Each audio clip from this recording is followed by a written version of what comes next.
Et le BTC qui actuellement vient pratiquement d'atteindre le prix des 11 000 $ sur Bitfinex. Vraiment très belle hausse pour celui-ci. N'empêche, vous le savez, on fait de l'analyse quotidienne et je vais rappeler encore une fois une rétrospective sur des analyses très anciennes de celle-ci. Mais cette hausse avait été vue. Attention, toujours des plans de trading. C'est-à-dire qu'également, vous allez voir qu'il y a quelqu'un qui m'a écrit hier dans les commentaires et vous allez voir que c'est un exemple. Cette personne-là, c'est parfait. Tu retiens ce que j'explique et donc le travail que je partage en vidéo ne sert pas à rien. Donc on repart ici sur une date du 28 mars de l'année 2020. Donc maintenant, il y a plusieurs mois et à ce moment-là on voyait bien entendu la figure haussière à ce moment, au moment de l'enregistrement là plus précis, on était à 6000 mais malgré tout depuis les 4000 5000 on voyait déjà la hausse, on voyait la première target à atteindre qui se retrouvait aux alentours des 90% de Fibonacci, 100% de Fibonacci, aux alentours du coup des 10 000 $ l'unité pour le BTC et par après la deuxième target si on pétait cette hausse-ci aller aux 123% de Fibonacci, donc plus précisément en fait les 12 000 $. Donc pour ma part on est parti vers les 12 000 maintenant, donc clairement tout se passe bien. On va parler également du coup en fait d'un trade magnifique tenu par un abonné. Vous allez voir que l'abonné il a tout compris. C'est-à-dire que je me répète, il est vrai très souvent dans les vidéos,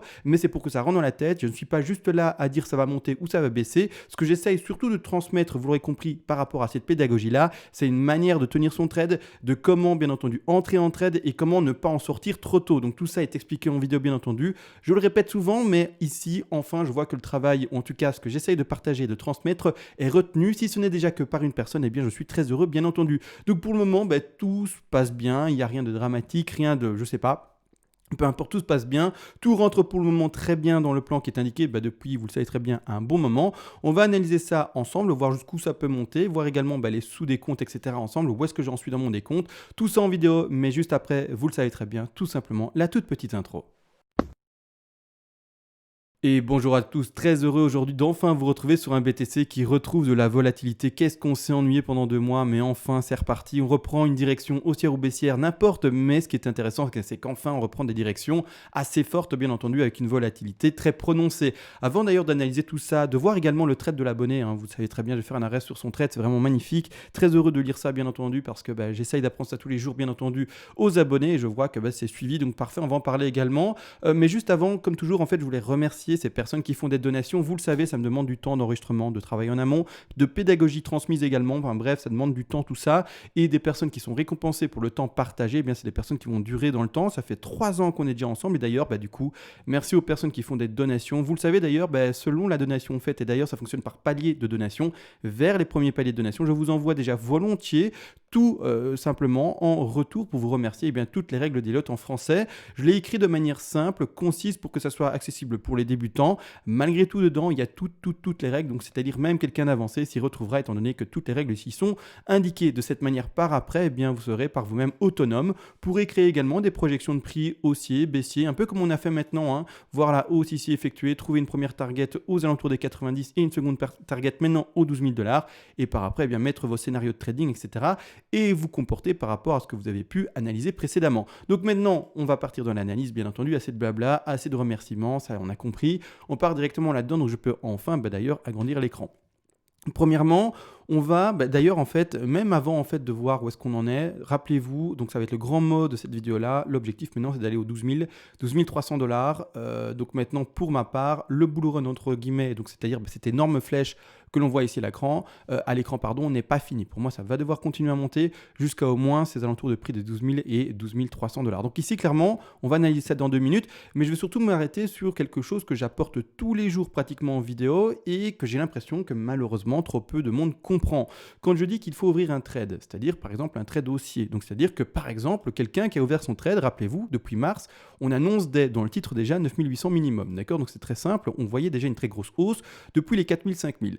À ce moment-là, tout simplement, les personnes qui ont ouvert leur trade, je rappelle, on met des take profit partiels, ça c'est tout à fait normal, on met un stop loss également, et une fois qu'on arrive dans les TP majeurs, c'est-à-dire les plus haussiers, donc dès qu'on a pété en fait les 9008 et qu'on continue à monter, il ne faut jamais clôturer un trade à 100%. Et c'est tout simplement en fait ce que je veux vous montrer. L'abonné ici, c'est bravo, félicitations à toi.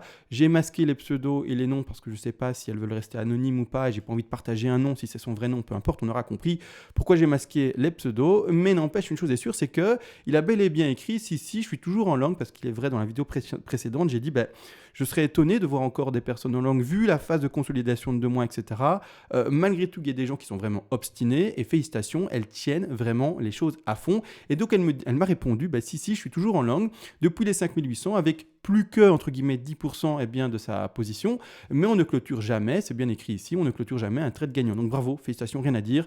Les questions en découlent, ça doit être sévère pour les frais. Il répond par là non, en fait, il a calculé son affaire et qu'il est toujours gagnant là-dessus. Il est sûr que si jamais le trade n'est plus rentable à ce moment-là, on le clôture et c'est fini. Mais ici, clairement, il a calculé, selon lui, ça tient et on continue à monter avec le cours. Donc ici, parfait, félicitations à toi, nickel, on continue à monter avec le cours. Et en fait, ça veut dire quoi? Pour ceux qui ne comprennent pas, qu'est-ce qu'il est en train de faire avec son trade et qu'est-ce qu'il est en train de réussir à la perfection? C'est-à-dire qu'on a été chercher cet épée principaux, il ne lui reste que 10%. Vous le savez, pour ceux qui font vraiment du trade, maintenant, si vous êtes vraiment là que pour le côté pédagogique, etc., vous n'allez rien comprendre à ce que j'explique. Mais pour ceux qui sont vraiment en trade avec des choses comme ça et qui vraiment sont impliqués, je vais simuler maintenant avec cette ligne blanche un stop loss.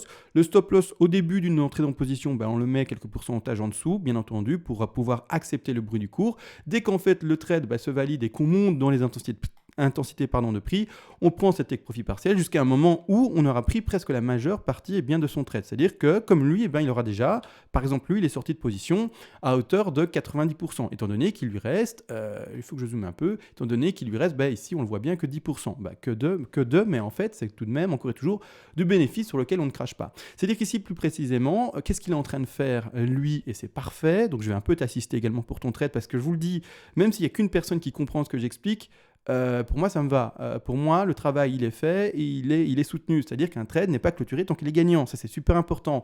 On peut tester, si on n'a pas ce trade-là en cours, d'autres trades, des shorts, des longs, tout ce que vous voulez. Mais si vous êtes dans le trade depuis, normalement, il y a pas mal de monde qui a dû ouvrir ce trade-là depuis les 4000, 5000. Vous savez très bien la position où je vous ai dit, c'est parti, c'est pump. Et bien, à ce moment-là, le trade, tant bien que mal, même avec des phases d'hésitation pareilles, le trade doit être tenu. Malgré les décomptes et tout qu'on peut faire, un trade est tenu le plus longtemps possible tant qu'il est gagnant. Au contraire, quand il est perdant, on le clôture le plus vite possible. Donc c'est ça en fait également le risque management et aussi la méthodologie que j'essaye, vous le savez très bien, de vous transmettre. C'est surtout ça le plus important. C'est-à-dire que maintenant ce stop loss là, qui à la base était là-bas en dessous, qui ensuite a été déplacé sous chaque niveau de résistance, ou plutôt ici en l'occurrence, étant donné qu'on est haussier, sous chaque niveau de support important. Ce stop loss là pour le moment sera déplacé ici aux alentours des 9064$. Maintenant, ce qu'il va falloir attendre pour la personne qui est en trade depuis extrêmement longtemps maintenant, depuis mars ici, il faudra comprendre clairement en fait une chose, c'est que ce stop loss là sera légèrement déplacé petit à petit sous les nouveaux niveaux de support. Alors attention, il est sûr que maintenant, dans un espèce de petit bull run qu'on reconnaît actuellement, il faut le comprendre, c'est clair que les niveaux de support, à mon avis, on va en parler d'ici peu de temps, en fait, ça va être des micro-retracements et des pumps. C'est-à-dire qu'il faudra vraiment faire attention à ça, ne pas être trop agressif dans son déplacement de stop loss. Malgré tout, on va laisser le cours se dessiner. Petit à petit, je verrai, à mon avis, pour toi également, du coup, je parle personnellement à la personne ici. Je ne parle pas aux 5000, 6000 personnes, 10 000 personnes qui m'écoutent là maintenant. Je parle vraiment à toi, avec le M ici, et je ne sais plus ton pseudo, je suis désolé. Mais je vais essayer de quand même voir comment placer ton stop loss là, parce que je suis très heureux en fait de lire des personnes qui appliquent ce que j'explique. Et donc, c'est magnifique. Donc, félicitations à toi, il n'y a rien à dire, c'est parfait. Donc ici, clairement, je vais regarder avec toi dans les jours à venir comment ça se passe, quel niveau de support on dessine, comment déplacer ce stop loss-là pour ne pas être trop agressif et pour ne pas se faire non plus prendre finalement son trade qui est gagnant depuis trop longtemps. Et se faire sortir finalement de trade trop rapidement. Parce qu'il est vrai, je le rappelle également, c'est très important de le comprendre, on peut travailler graphique, c'est-à-dire qu'on peut le travailler, donner des objectifs haussiers, tel on l'a fait, on le rappelle, aux alentours de mars, tel on l'a fait ici, boum, haussier, c'est parti, objectif 1, objectif 2, jusqu'aux 12 000, ça, on peut le faire. Malgré tout, il faut le savoir, une chose, c'est qu'on est humain. Donc, même si mon travail, j'ose espérer, est de qualité, etc., sans pour autant me jeter des fleurs et ne pas être humble. Mais une chose est sûre, c'est que je peux également vous dire que je peux me tromper dans mon décompte. Et c'est tout à fait humain. Si j'étais un robot, ça se saurait. Et de toute façon, je serais millionnaire, je roulerais en je ne sais pas quelle voiture, même pas, j'aurais 20 voitures dans le garage.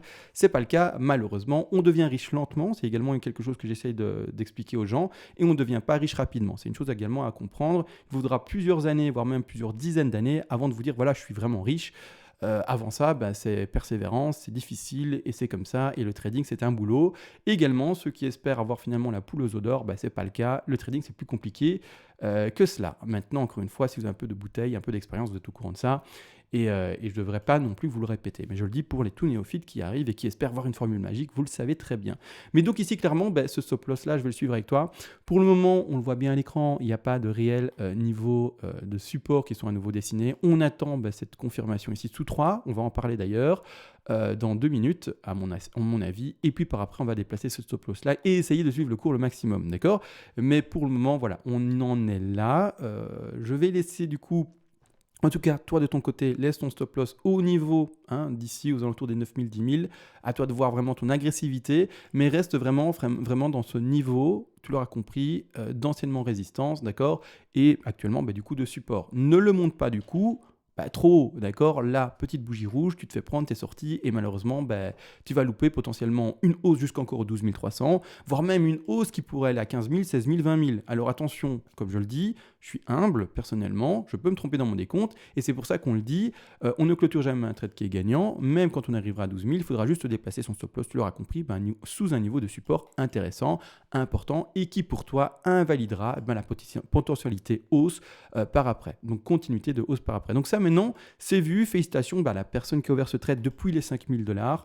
C'est magnifique. En fait, la majorité des gens devraient être de ce contexte-là, sauf si ils ont estimé que la bougie rouge ici réécrasait de trop et était sous les 8000, au 8000 et du coup était pour eux invalidant. Bon, d'accord, mais malgré tout, à ce niveau-là, normalement, le stop loss aurait dû être déplacé ici. Pas plus haut. De toute façon, je l'avais également, je me rappelle bien, indiqué où placer son stop loss là, au moment où on en était là. Mais peu importe, ça c'est vraiment maintenant assez, chacun à tenir son trade, chacun à voir également son agressivité ou au contraire, son côté plus défensif, à voir comment bien tenir son stop loss là, etc. Maintenant qu'on a expliqué ça, le trade, félicitations, bravo. Maintenant, félicitations à toi, bravo, félicitations, il n'y a pas de problème. Malgré tout, moi personnellement, je ne suis pas en long. Vous le savez très bien, j'ai shorté pour les anciens, ça je le rappelle, les 10 500 jusqu'aux 3000, 4000, 3000. J'ai eu mon short. Maintenant, du coup, j'ai tenu mon short de la même manière que la personne en fait l'a écrit ici, c'est-à-dire que je l'ai tenu extrêmement longtemps, la même chose que lui. C'est-à-dire que mon short, j'en suis sorti uniquement quand on a cassé de nouveau les 7000 et quelques dollars. Quand on a cassé les 7000, je suis sorti de mon short. Mais c'est-à-dire que quoi? Ça prend du temps à tenir un trade. C'est-à-dire que quoi? Je n'ai pas eu ce long-là. Et maintenant, personnellement, je teste des shorts. Parce que je ne suis pas dans le long. Mais une fois que mon short va prendre, je vais encore une fois le tenir un maximum. Et c'est-à-dire que, vous le savez très bien, le scénario, c'est de retrouver, je suis désolé, un crash en fait. Alors, je rappelle, je ne fais pas d'analyse fondamentale personnellement. Mais malgré tout, le contexte actuel est vraiment très particulier. On retrouve un crash sur le S&P 500. Il y a actuellement le rebond, mais qui avait également été vu, qui fait de nouveau pratiquement un nouveau plus haut, 3000 et quelques. D'ailleurs, au moment où je parle, on est à 3200 et quelques, 3300. Mais une chose est sûre, c'est qu'il faut comprendre une chose, c'est que pour moi, le crash n'est pas du tout fini. On est dans une finalement figure de correction et en m'appuyant légèrement sur du fondamental, pas trop non plus, d'accord, mais quand même, tout de même, il faut reconnaître qu'actuellement, le monde ne va pas bien. C'est-à-dire qu'on a une pandémie, il ne faut pas le cacher, on a des pics culminants actuellement, que ça soit aux États-Unis, au Brésil ou d'autres zones comme ça. Vraiment, c'est la catastrophe dans la plupart des pays qui sont les plus peuplés. L'Europe, entre guillemets, on a passé une première vague et on est dans un creux, mais je ne vais pas vous cacher que et d'ailleurs, avec les infos, vous le voyez vous-même également tous les midis ou tous les soirs, ça va pas bien non plus et il y a une recrudescence malheureusement de malades. Alors, est-ce que ça veut pour autant dire qu'il y aura une grosse nouvelle vague, comme on peut l'appeler, ou au contraire c'est juste un petit rebond mais que ça va se gérer, etc. Je suis pas Madame Irma, j'en sais rien. Malgré tout, moi, personnellement, avec mes analyses, je vois tout de même une continuité de crash et il y a un moment où cette affaire-là, malheureusement, économiquement, devrait de nouveau s'essouffler. Alors, c'est comme ça, je peux pas l'expliquer, c'est l'analyse technique. Maintenant, le fondamental m'aide en plus de ça à croire à ce contexte-là. Maintenant, encore une fois, à vérifier, à avoir invalidation de ces scénarios, etc. Mais c'est de l'analyse fondamentale, comme dites, je ne vais pas trop m'appuyer là-dessus. Moi, je m'appuie vraiment sur, vous le savez très bien, les sous-décomptes, les décomptes, les Elliott Wave, etc. Malgré tout, on va regarder en fait les sous-décomptes ici. Alors, ce qui est intéressant, je suis en 4 heures, et à force de lire le graphique, alors avant d'enregistrer, je me suis dit, tiens, beau gros pump, est-ce que j'arrive à décompter quelque chose qui validerait une ABC ou quoi que ce soit? Je vous le dis tout de suite, je ne pars plus Et alors, il faut oser se repositionner, hein, ça également. Hein, les personnes qui ont des œillères et qui n'osent pas se repositionner et revoir leur décompte, c'est des personnes qui ont un petit souci. C'est des personnes qui ont peut-être trop de fierté, trop de je ne sais pas, trop de je sais pas, peu importe. Mais il faut pouvoir dire, bon, ok, c'est ça que je lis. En fait, c'est ça le plus correct. Donc, je pose ça comme figure. Donc, c'est-à-dire qu'ici, actuellement, en fait, vous ne voyez plus une ending diagonale. Clairement, vous ne voyez plus une ending diagonale. C'est-à-dire qu'en fait, je suis, par la force des choses, obligé d'accepter cette première... Alors, je vais mettre ça en retrait ou en fin et en transparence. Voilà, en fin et en transparence, comme ça, voilà, parfait. Comme ça, on n'est pas gêné. Donc ici, clairement, il reste 5 vagues pour monter, valider le sommet de C et valider le sommet de B. Le sommet de B ce sommet de B est installé, rappelez-vous, je remonte encore une fois, mais pour que tout le monde puisse me suivre, mais qui est installé bel et bien là, d'accord, qui est bel et bien ici, le B, d'accord. C'est-à-dire que premièrement, dans ce contexte-ci, moi, par rapport à ce que je vois, je suis obligé de contextualiser ceci et de voir ça en fait comme une première une avec une leading diagonale ici, et ceci comme une correction de flat. Alors oui, alors je n'aime pas ça parce qu'en fait, on dépasse fortement en fait les objectifs de 123. Maintenant après, avec les décomptes et avec surtout ce qu'on dessine maintenant, je ne vois pas autre chose. Je ne vois vraiment pas autre chose. Donc ici, clairement, je le pose ainsi. En plus de ça, alors le bas de 2 est très puissant. Hein, donc je réagrandis l'écran, excusez-moi. Le bas de 2 indiqué ici, avec la profondeur, est très puissante. Malgré tout, la 2, donc là où j'ai posé la fin de ma 2, vous voyez bien le récit qui écrase tout ici, qui descend vraiment plus bas, qui ne fait pas un extrêmement plus bas par rapport à la racine, attention, mais qui réécrase tout le passé ici. Donc ici, vous le voyez, hein, d'accord. Donc il ne fait pas un extrêmement plus bas en 4 heures, donc il ne fait pas un plus bas que sa racine, mais n'empêche, ici on voit bel et bien un plus bas qui réécrase tout. Donc ici, ma bas de 2, elle est là, et j'insiste là-dessus, je n'indique pas mon bas de 2 actuellement là, d'accord. C'est pour ça que j'explique et que je montre le récit. Donc ici, vraiment au plus bas, je mets le bas de 2. Donc en fait, ce bas de 2 là, quand on prend les fins de figure strictes, en fait, le retracement va chercher exactement les 61,8% de Fibonacci. Elle est au pixel près, donc vraiment ici, je peux mettre un petit pointillé entre, mais vraiment, on va chercher les 61,8. Donc le retracement par rapport aux fins de figure strictes est propre également. Donc ici, clairement, voilà, je me dis, en fait, je devrais accepter cette flat-là et ne pas introduire ça autrement, tout simplement. Donc ici, clairement, voilà, voyez mon développement. J'introduis ça plutôt comme une flat. Alors, une sous-flat ici, malgré le fait qu'on dépasse, malheureusement, les 123. Après, c'est comme ça et on ne peut pas faire autrement. Et en fait, également, là maintenant, on est en train de pumper extrêmement fortement, d'accord, extrêmement fortement. Je n'ai toujours pas, il faut le comprendre, de divergence, aucune divergence, mais vraiment zéro. C'est-à-dire que je reste encore et toujours dans un sommet de 3 à chercher. Donc je l'ai lu dans les commentaires, pas mal de personnes qui disent en fait je serai encore dans une 3. Là j'ai mis des guillemets, en tout cas des crochets, 3 petits points et la phrase de la personne, vous aurez compris. Enfin du coup en fait effectivement pour moi également on est encore dans une 3 à chercher son sommet. Quand on met son Fibo, extrêmement forte extension. Alors c'est-à-dire que je rappelle les 3, leurs objectifs sont, avant de placer le Fibo d'ailleurs, sont en fait les 161,8, 261,8, 423,6, de manière plus rare les 200 et les 361,8. Je place mon Fibo, où on vient actuellement de frapper les 423,6, de même légèrement les dépasser. Ce qui m'intéresse maintenant pour la suite du décompte, déjà forcément voir la fin, enfin, parce que là comme on est en espèce de petit bull run, ça se voit, c'est une espèce de parabole, j'attends en fait la fin de mon décompte, de pouvoir déposer mon sommet de 5, d'accord, de voir potentiellement une divergence dans des time frames plus petites, que ce soit en horaire, en 2 heures, peu importe, pour vraiment pouvoir valider mes sous-décomptes. Mais une chose également est sûre, c'est que j'aimerais voir une correction après, donc une fois que la correction et des petites bougies rouges vont s'installer plus longtemps que juste pendant 1 heure. C'est-à-dire que je veux voir, il est vrai, à un moment, on va se comprendre dans le décompte qui n'est pas fini pour le moment, et donc il faut comprendre que la 3 n'est pas validée actuellement. J'attends visuellement, réellement, un retracement qui devrait être alors aux alentours des 38,2, peut-être un peu plus, peut-être un peu moins, parce qu'on est vraiment dans un bull run très finalement marqué. La 2, même si strictement elle se termine à 61,8, elle a tout de même été avec sa profondeur très profondément, hein, d'accord, vraiment. Donc ici, clairement, je m'attendrai n'empêche à une continuité de bull run, d'accord, et quand même, et tout de même, retrouver une correction de 4 qui irait rechercher les 23,6, 38,2 plus ce serait pour moi dans le contexte d'un bull run. Attention, bull run en time frame horaire, petit, attention, j'utilise ce terme peut-être de manière exagérée. En tout cas, de cette hausse assez significative pour utiliser un terme beaucoup plus politiquement correct pour dire. Clairement, en fait, je m'attendrais du coup, si on doit avoir une correction, par exemple, imaginons que maintenant les 10 973, pour illustrer mes propos, serait et été le sommet de cette fameuse 3 ici en jaune. Je le dis, je ne le valide pas maintenant, j'attends visuellement des confirmations, mais imaginons que c'est le cas, c'est-à-dire que le nouveau point d'achat pour un swing trade haussier, donc les petits swing trades que l'on peut ouvrir bien entendu, seront une correction au 23,6. Donc je prends mon raccourci, je prends jamais mes raccourcis. C'est grave, mais voilà, je prends mon petit raccourci, j'étends mon Fibo, et c'est-à-dire qu'en fait, l'endroit de rachat, si par exemple c'est maintenant, dites-vous, voilà, maintenant, et vous voyez la vidéo dans 1 heure, 2 heures, 3 heures, demain, vous voyez des bougies rouges, vous dites, ah, il y a des bougies rouges. Donc on casse un peu la tendance boule. La prochaine position d'achat à privilégier, ça sera, quand je prends un petit rectangle assez rapidement, ça sera les 23,6. Alors, je peux donner un prix maintenant par rapport au plus haut, qui est connu des combien 10 975 sur Bitfinex, et ça sera, si ça c'est bel et bien le plus haut de la 3, tout simplement la target des 10 517, d'accord. Malgré tout, vous l'aurez compris, si vous voyez que dans 1 heure, en fait, ça pète, on arrive à, je sais pas, j'invente juste pour illustrer les propos, mais à 11 213, qu'on pète encore l'extension des 423 et qu'on va encore plus haut, pourquoi pas.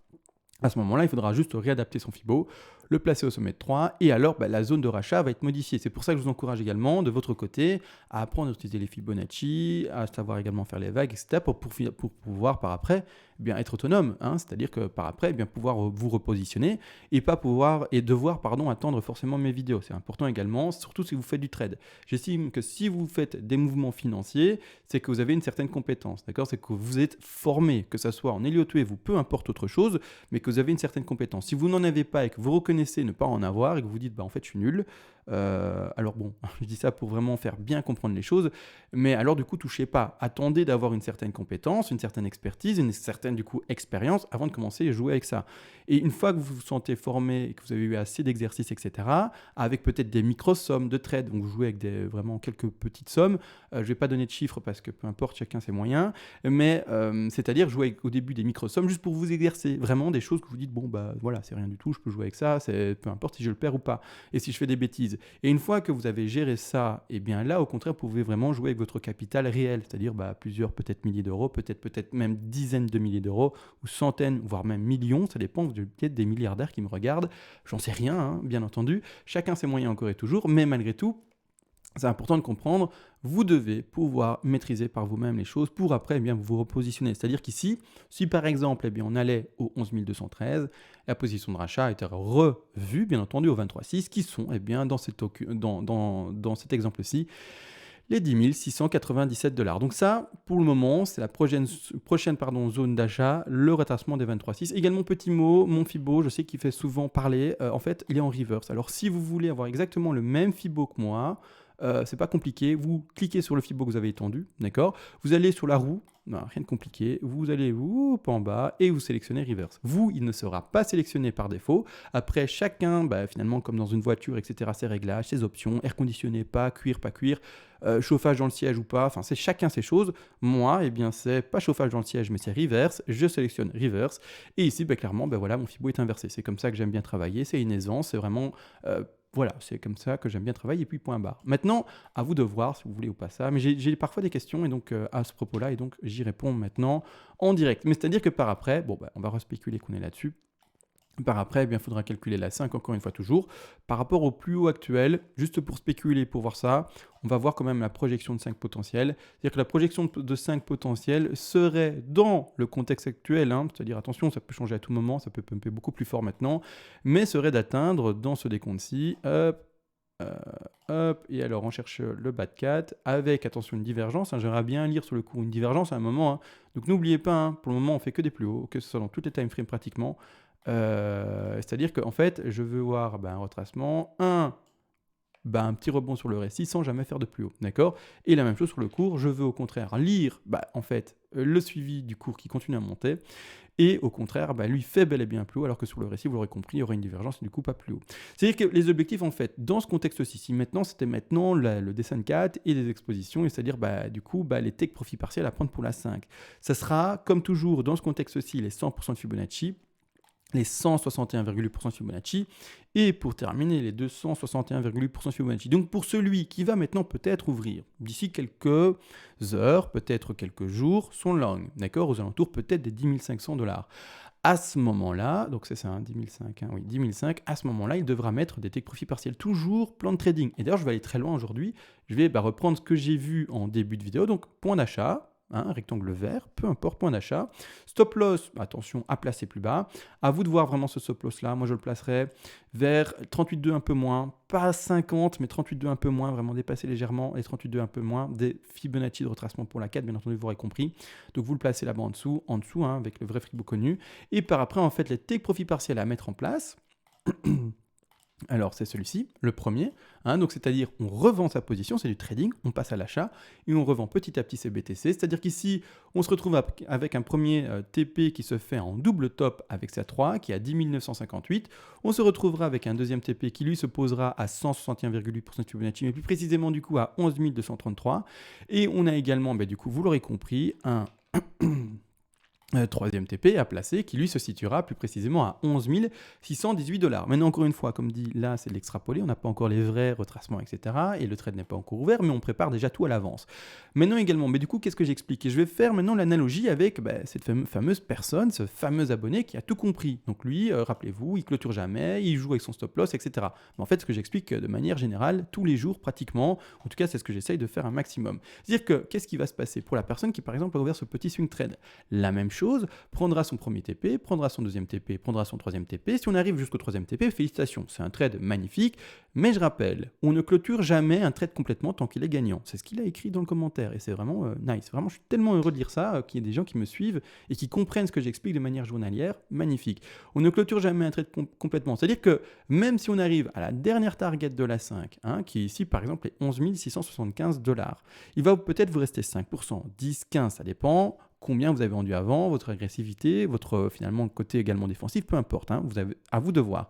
Mais malgré tout, quand on arrivera à ce moment-là, il sera déjà premièrement opportun d'au moins entrer son stop loss à son point d'entrée, voire même s'il y a eu des niveaux de support intéressants de dessiner, eh bien de déplacer son niveau, eh bien tout simplement au niveau de support qui sont importants. C'est-à-dire que je ne sais pas ce qui va se dessiner, mais si on voit un niveau de support important qui a été dessiné, donc vraiment pour l'illustrer, je ne sais pas ce qui va être dessiné, mais si par exemple on lit des choses, boum, comme ça, d'accord, eh bien on va déplacer son stop loss, d'accord, sous les niveaux de support qui sont intéressants et importants. Maintenant, pourquoi est-ce que j'explique ça? Parce que du coup, comme vous n'aurez jamais tout vendu, même si on arrive au TP numéro 3, ça sera ce stop loss-là qui sera votre dernière position de sortie. D'accord? Ça sera finalement lui, le dernier ordre donné de sortie de position, et ça sera finalement lui qui jouera ce dernier rôle de take profit partiel. Et c'est-à-dire que l'objectif, ce n'est pas de revendre un maximum le top, c'est d'avoir vraiment un prix moyen de revente. Rappelez-vous, personne n'essaie de vendre à 100% le top ou acheter également à 100% le bottom parfait. C'est impossible. Celui qui fait ça, c'est qu'il y a une boule de cristal, un génie dans une lampe ou des choses comme ça. Et c'est pas en tout cas ce que pour ma part, j'envisage. Hein, parce que pour ma part, sauf si vous l'avez, vous pouvez me le donner. Mais sinon, voilà, j'y crois pas du tout, peu importe. C'est-à-dire que premièrement, en fait, vous allez me dire, voilà, en fait, si maintenant on déplace son stop loss, par exemple, à ce niveau de support, à 10 600, voire même un peu plus haut, peu importe, et que du coup, en fait, le cours, au lieu de monter et aller chercher des plus hauts, donc je voulais prendre en fait une petite flèche et d'aller chercher les plus hauts, etc.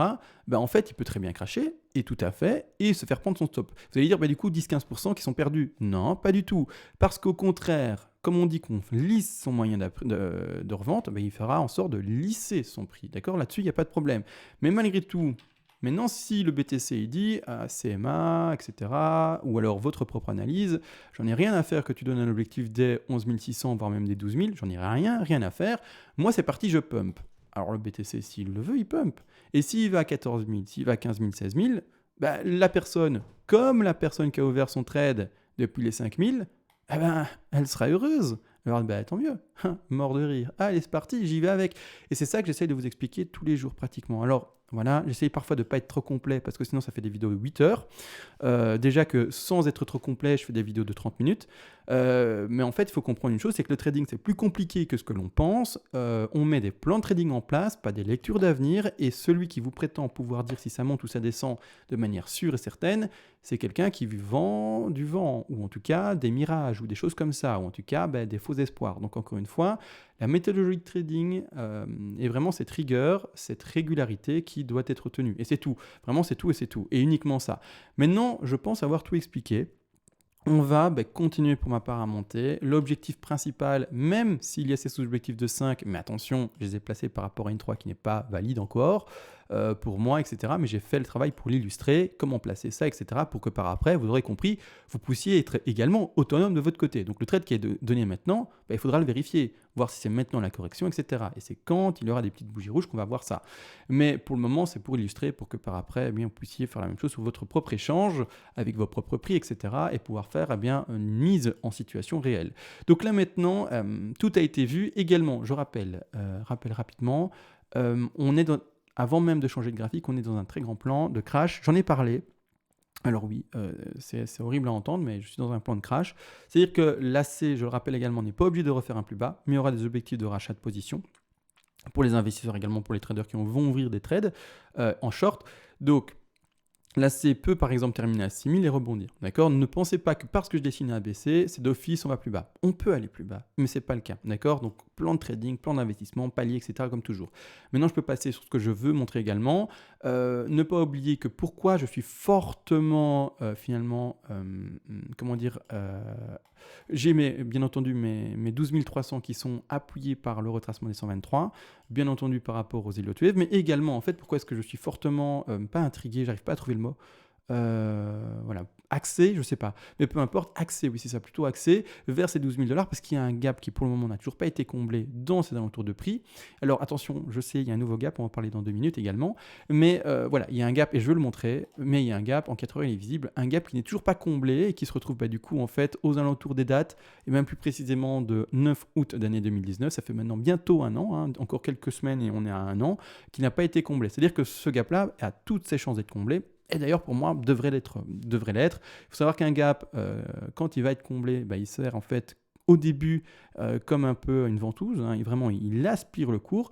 Et il peut également, surtout, en fait, une fois qu'il a été comblé, servir de résistance. Donc ici, clairement, ce gap s'introduit et plutôt s'écrit entre les 11 900 et un peu plus bas ici, les 11 700 $ pour arrondir. Maintenant, on peut légèrement les dépasser. Mais également, il faut comprendre une chose, c'est que ça joue une zone de résistance, d'accord ? Ça joue une zone de résistance. C'est pour ça également que personnellement, quand je serai vers les 12 000, 12 300, je vais également tester de nouveau un short parce que je n'ai pas de long en position. La personne qui est en long ne va pas tester son short, il va continuer à tenir son long, bien entendu, mais quelqu'un qui n'est pas en position, qui est en observation, en temporisation, il lit le graphique et il teste ses shorts quand il y a les opportunités réelles. Donc là maintenant, je ne shorte pas encore le marché, j'attends les 12 300 $. Maintenant qu'on a vu ça, en fait, on va parler du petit gap ici. Alors ce gap-là, c'est un gap actuellement qu'on ne peut pas interpréter comme gap de rupture, comme gap commun, comme gap continuité. Pour le moment, on ne peut pas l'interpréter. Il faut plus d'historique pour pouvoir lui donner un nom, d'accord, pour pouvoir vraiment dire ce que c'est.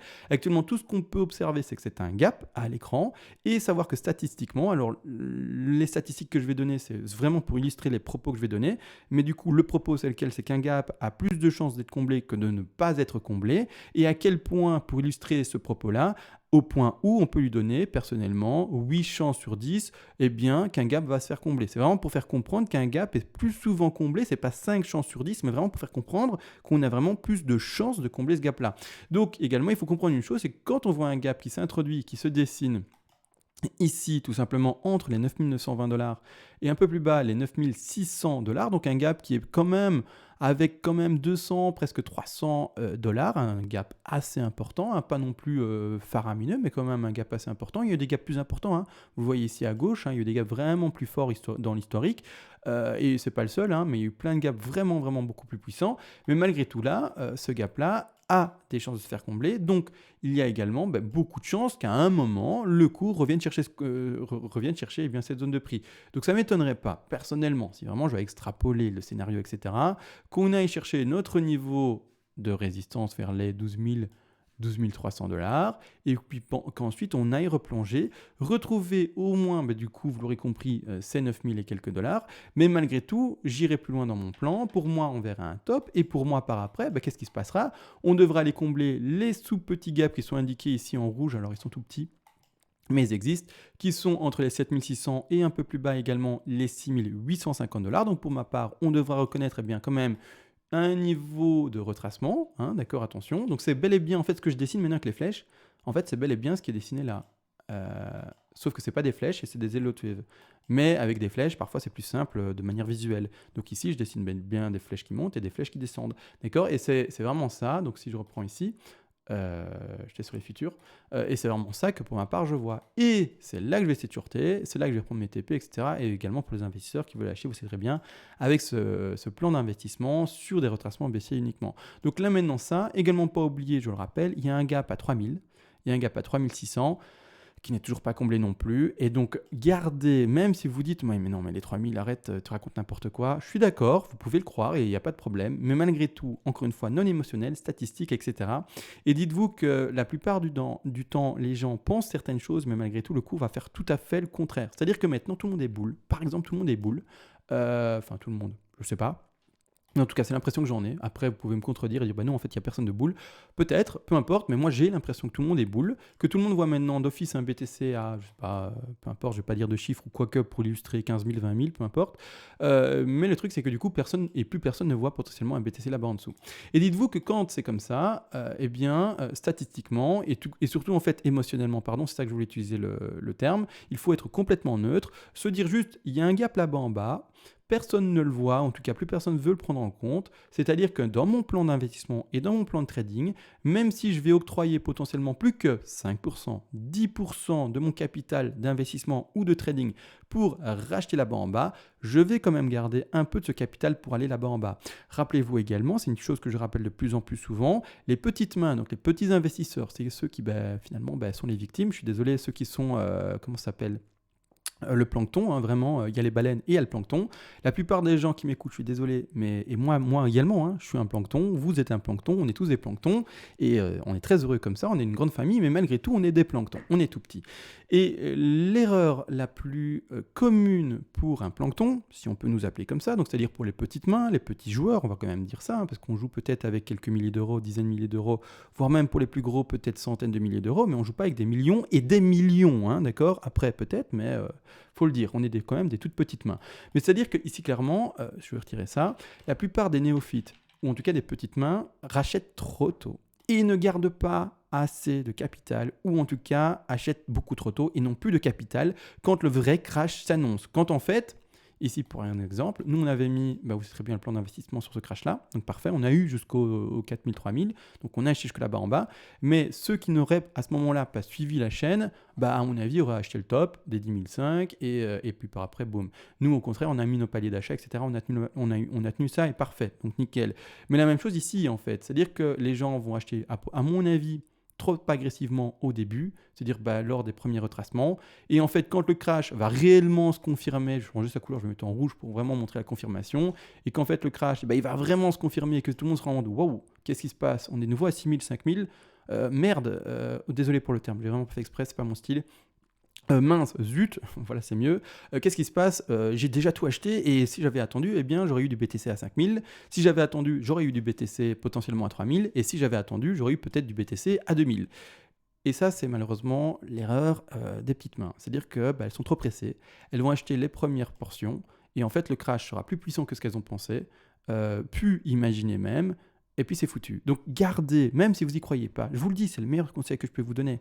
Et tellement d'exemples, c'est fou, mais tellement de retracements à chaque fois méga puissants. Pump jusqu'au 14 000, boum, on tourne à 4 000, 3 000. Pump de nouveau ici jusqu'au 10 000, boum, on retourne de nouveau 3 000. La même chose précédemment pour, alors si j'ai un peu plus d'historique, je vais retourner sur ce graphique-là, il me semble. Bitstamp, j'ai déjà plus d'historique.